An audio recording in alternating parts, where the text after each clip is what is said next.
kaming bahala. Huwag kayo mag-alinlangan. Kailangan niyo silang tapusin.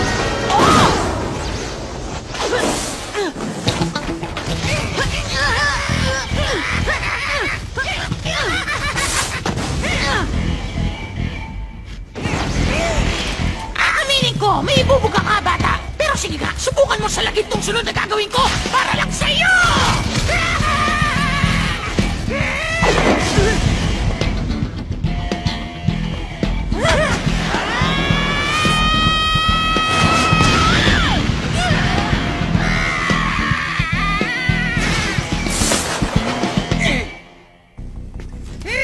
Muntik mo na ako madali!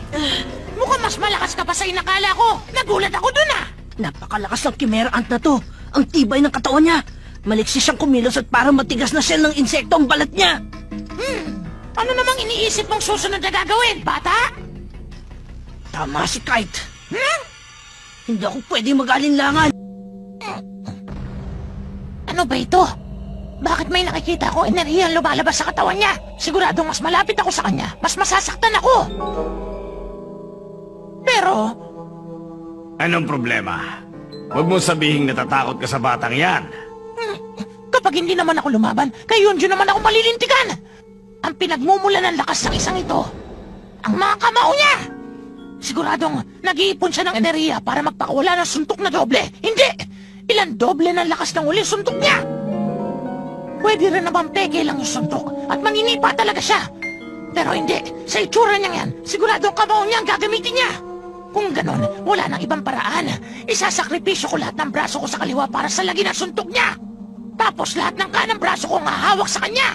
Kapag nakagat ko siya, mapaparalisa na siya ng kamandag ko. Subukan natin mag-simulation.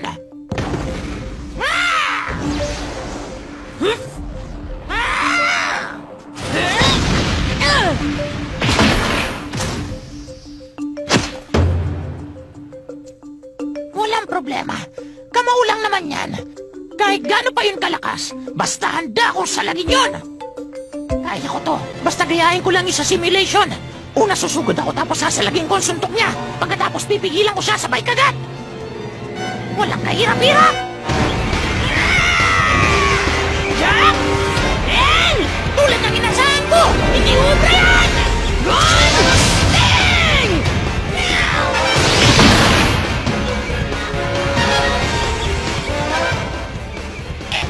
Espada! Ang daya naman! Saan niya tinago yun? Ba't hindi ko nakita?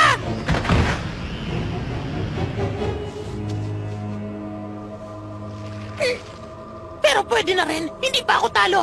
Kailangan ko lang maghintay ng tamang pagkakataon. Tapos kakagatin ko siya at katapusan na niya!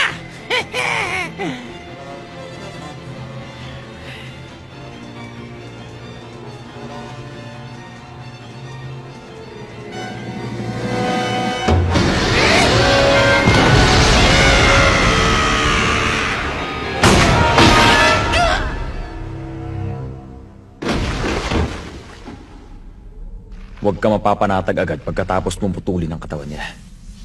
Patuloy na mabubuhay ang katawan ng ulo nila ng isang buong araw kahit na magkaiwalay pa ito basta buo pa ang ulo.